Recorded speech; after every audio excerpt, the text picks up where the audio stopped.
सुमिरन प्रारंभ करूं, गुरु करके तुझे प्रणाम। गुरु की महिमा अनंत है, मोसो कहीं न जान। तन मन धन सब सौंप के चरणों रहा समान। तन मन धन सब सौंप के चरणों रहा समान।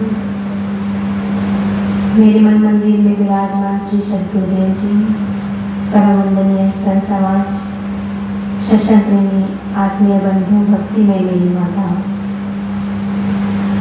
इस पावन अवसर पर, गुरु पूर्णिमा के पावन अवसर पर सर्वप्रथम मैं सद्गुरु के चरणों में एक पद रखना चाहूँगी। उसके बाद जितना भी मेरा समय बचे कुछ विचार रखूँगी।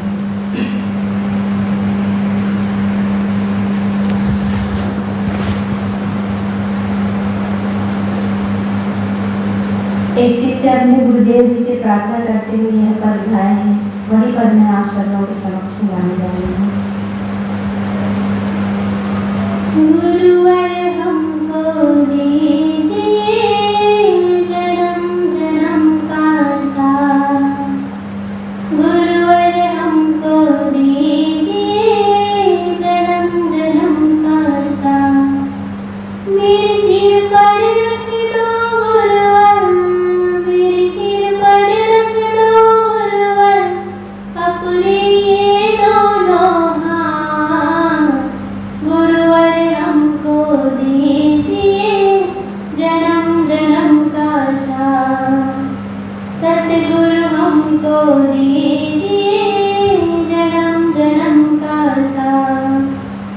सुना है हमने शरणागत को अपने गले लगाते हो।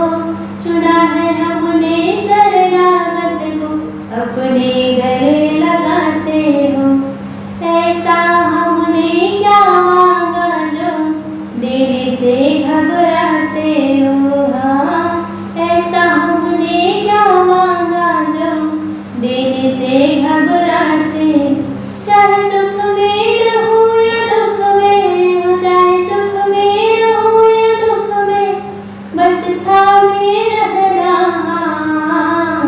गुरुवर हमको दीजिए जन्म जन्म का साथ।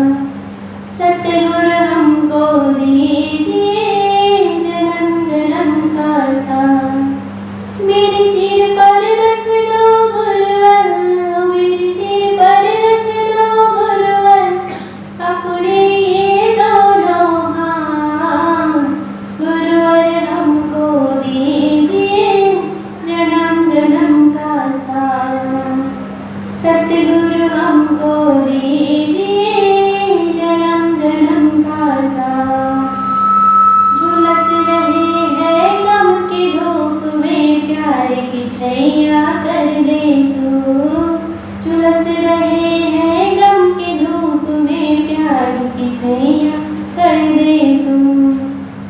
बिन माझी के नाव चले ना, अब पतवार पकड़ ले तू। हाँ, बिन माझी के नाव चले ना, अब पतवार पकड़ ले तू।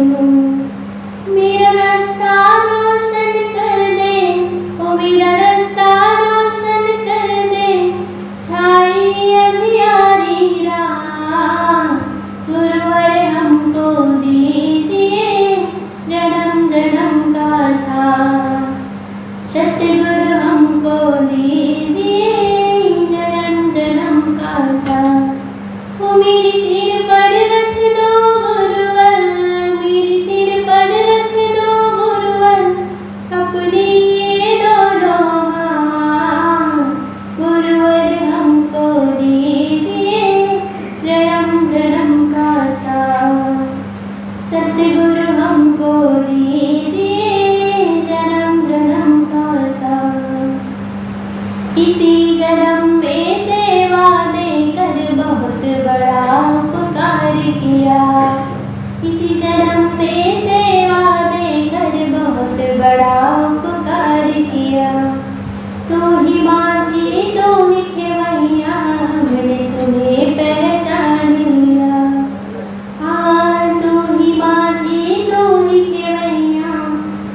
तुम्हें पहचाने, तेरा साथ रहे जन्मों तक, वो तेरा साथ रहे जन्मों तक, बस इतनी सी अरदास, गुरुवर हमको दीजिए जन्म जन्म का साथ, सतगुरु हमको दीजिए जन्म जन्म का साथ। मेरे सिर पर रख दो गुरुवर, हो मेरे सिर पर रख दो गुरुवर, अपने ये दोनों हाथ, गुरुवर हमको दीजिए जन्म जन्म का साथ, सतगुरु हमको दीजिए जन्म जन्म का साथ, गुरुवर हमको दीजिए जन्म जन्म का साथ। बोलिए श्री सद्गुरु कबीर साहेब की जय। सज्जनों, हर किसी के जीवन में गुरु का बहुत ही महत्व होता है। कहते हैं जैसे ही हम जन्म लेते हैं पगे पगे गुरु की आवश्यकता होती है। एक छोटा शिशु जब माँ के गर्भ से बाहर माँ की गोद में आता है, यहाँ जगह है यार, जब शिशु माँ के गर्भ से बाहर आता है माँ की गोद में, वहीं से शुरू हो जाता है। जब गोद में आता है सिर्फ एक चीज सीखा रहता है, क्या? रोना। और जब भूख लगती है तो मुंह चपल चपल करना, ताकि माँ को पता चले कि इनको भूख लग रही है। बाकी उसके बाद उसको सब कुछ सिखाना पड़ता है धीरे धीरे। बच्चा धीरे धीरे बड़ा होता है, चलना सिखाना पड़ता है, बैठना उठना हर चीज सिखाना पड़ता है। तो इन सब चीजों के लिए गुरु की ही आवश्यकता होती है। अभी चर्चा हो ही रही थी कि प्रथम गुरु माता पिता होते हैं। तो मैं थोड़ी सी बात कहना चाहूंगी कि प्रथम गुरु जो माता पिता होते हैं उनको सबसे ज्यादा सावधान होना पड़ता है और सबसे ज्यादा लापरवाही यही पे होती है। इसीलिए आज देश में, दुनिया में, समाज में जितनी भी अराजकता फैली हुई है, जितने भी भ्रष्टाचार हो रहे हैं, जितने भी पापाचार हो रहे हैं, इसी कमजोरी के कारण है। हम अपने बच्चों को ही घर तो जब हम बनाते हैं ना, बहुत अच्छा नींव देते हैं, पत्थर डालते हैं, पत्थर से भी नहीं तो अब तो छड़ सीमेंट बहुत अच्छे से मजबूती से कॉलम डाल के बनाते हैं घर के नींव को। और जब अपने समाज का नींव एक इंसान होता है, एक मनुष्य होता है, एक नागरिक होता है, जब वो नागरिक को हमको इतना मजबूत बनाना चाहिए, उस समय हम हिलाए कर देते हैं। ये तो बच्चा है, क्या जानेगा, ये तो छोटा सा बच्चा है, तो सुन नहीं सकता, बोल नहीं सकता, ये क्या समझेगा, क्या परखेगा। मगर हम जीवन भर इसी भूल में रह जाते हैं। हर माँ बाप, किसी एक व्यक्ति के बारे में नहीं बात कर रही हूँ, हर माँ बाप यही कहते हैं कि बच्चा छोटा है, कुछ नहीं जानता। मैं हर समय यही उदाहरण देती हूँ क्योंकि ये बहुत सटीक है। एक टेप रिकॉर्डर में, खाली टेप रिकॉर्डर में आप टेप रख दीजिए लगा के, चालू करके, और आप उसके बाद बोलिए जो कुछ भी बोल रहे हैं। अगर आप भजन गाना चाहें तो भजन गाते रहिए, मस्त सुंदर सुंदर शाखी बोलते रहे, सद्गुरु कबीर के, राम रहीम के, सब संतों के, महापुरुषों की आप वाणी बोलिए, भजन गाइए। बाद में आप रिकॉर्डिंग को खोल के चालू करके फिर से सुनिए, क्या मिलेगा उसमें, बहुत सुंदर सुंदर भजन जो आपने गाया है। और उसी टेप रिकॉर्डर में अगर भजन के जगह हम गाली गलौज, अभद्र व्यवहार, अभद्र आचरण, अनैतिक आचरण अगर हम उसमें डाल रहे हैं तो बाद में हमको वही सुनने को मिलेगा। यही हम बच्चों के साथ कर रहे हैं। लगता है जब हम लोगों से सुनते हैं, अरे ये तो यही पुरानी बातें हैं, पर वही दाल वही भात तो होता है जो रोज हम खाते हैं। इसी से हमारा पोषण होता है, हमारा शरीर बढ़ता है, शक्तिवान ताकतवान बनता है। और जब हम बात सुनते हैं यही वही बात, तब लगता है कि वही यही बात है। पर जब इतने सालों से हम यही बात सुनते आ रहे हैं, तो क्या हमको अपने आप में अवलोकन नहीं करना चाहिए कि हमने कौन सी बातों को अपने जीवन में उतारा? क्या संत गुरुजन बार बार कहते हैं कि अपने बच्चों को अच्छा संस्कार दो करके, तो क्या हम अपने बच्चों को अच्छा संस्कार दे पा रहे हैं? हर साल यहाँ कार्यक्रम 3, 4, 5 कार्यक्रम तो साल में हो ही जाता है। बड़े बड़े लोग आते हैं पर बच्चे तो बहुत कम आते हैं, 2-3 बच्चे दिख रहे हैं। आज तो रविवार भी है, सभी बच्चों की छुट्टी है कि नहीं? सभी बच्चों की छुट्टी और सब घर में 2-3 बच्चे तो होंगे, कम से कम 2-3 बच्चे तो होंगे।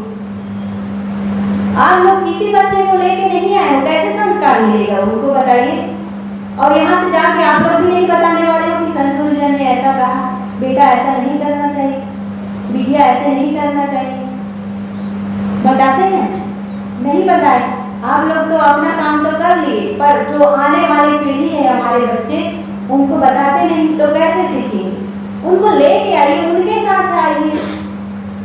तो आप लोग तो उस समय में चले जाएंगे 10 साल, 15 साल, 20 साल के बाद, और जो आने वाली पीढ़ी है आज भी वैसे की वैसे। इसलिए माता पिता का आदर सम्मान नहीं कर पाते, क्योंकि ऐसा संस्कार तो हम बच्चों को दे नहीं पाए। प्रथम गुरु ही फैल हो जाते हैं, आगे की तो बात ही छोड़ दीजिए फिर।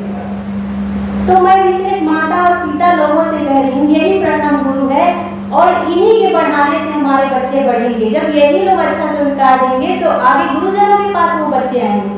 जब आपसे ही उनको अच्छा संस्कार नहीं मिलेगा, संत गुरुजन क्या है उनको जानेंगे ही, तो संतों के पास आएंगे कैसे? तो जीवन कल्याण की बात तो दूर की ही, छोड़ दीजिए, जीवन कल्याण की बात ही ना सोचिए। अगर आप जीवन कल्याण की बात चाहते हैं तो अपने बच्चों को पहले आप संस्कार दीजिए। आप तो संस्कारित हो गए तभी तो आप सत्संग में आए हैं, पर इन संस्कारों को अपने बच्चों में उतारिए ताकि वो भी आए, किसी संस्था में जाए, संत गुरुजनों के समक्ष बैठे, जीवन जीने की कला सीखने की उनके अंदर जिज्ञासा तो पैदा हो। पर हम वो जिज्ञासा पैदा होने ही नहीं देते। कोई बच्चा अगर जाना भी चाहे आश्रम तो कहते हैं चल बैठ पढ़ाई कर। और मैं देखती हूँ कल ही हम लोग डाभा गए, डाभा से जब आ रहे थे तो कुछ बच्चे जो बहुत पढ़ाई लिखाई करते वो बच्चे जाके रोड पे बैठे हुए थे। तो उन बच्चों को रोड पे जाके 1 घंटा आधा घंटा बैठने का टाइम मिल जाता है, तब हम नहीं बोलते हैं कि चलो पढ़ाई करो करके। और कुछ माताएं तो ये कहती है अरे लड़की है थोड़ा घूमेंगे नहीं तो क्या होगा, तो उसी समय ये कह देते कि पढ़ाई कर रहे हैं तो क्या हुआ, 1 घंटा संतों के पास नहीं जा सकते। तो इस समय हम चुप जाते हैं और यही छोटी सी बात उनके जिंदगी में बहुत बड़ी हो जाती है आगे चल के। इसलिए छोटी छोटी बातों को ध्यान रखें। आप जब भी कभी संत गुरुजनों के समक्ष आप जाए, आश्रमों में जाए, सत्संग के लिए जाए, तो कोशिश ये करिए कि बच्चों को लेके जाए। और कभी ऐसा कारण हो गया बच्चे ना आए तो उनको यहाँ से जाके अच्छी अच्छी बातें जरूर बताएं। मैंने कहा ना कि बच्चे का दिमाग जो होता है खाली की सेठ की तरह होता है, तो उनको जाके अपने व्यवहारों से बताएं, समझाएं कि बेटा ये ठीक नहीं है, ये ठीक है। उनको गलत और सही का हद तो आप समझाइए, तब तो बच्चे समझेंगे। तो आप सर्वप्रथम गुरु हो, माता और पिता सर्वप्रथम गुरु हो, तो अपना कर्तव्य निभाइए। अपने आप को तो आपने संभाल लिया, अपने बच्चों को ऐसी दिशा दीजिए जिससे उनका जीवन भी सुगंधित हो, उनका जीवन भी महत्ता रहे, उनका नाम पूरे संसार में हो, समाज में हो, देश में हो, उनका जीवन प्रेरणादायी हो। और ज़्यादा न करते हुए सभी संत गुरुजनों के चरणों में तैबा साहिब बंदगी करते हुए मैं अपने वाणी को विराम देती हूँ, क्योंकि मेरा समय भी पूरा हो गया। बोलिए सद्गुरु कबीर साहिब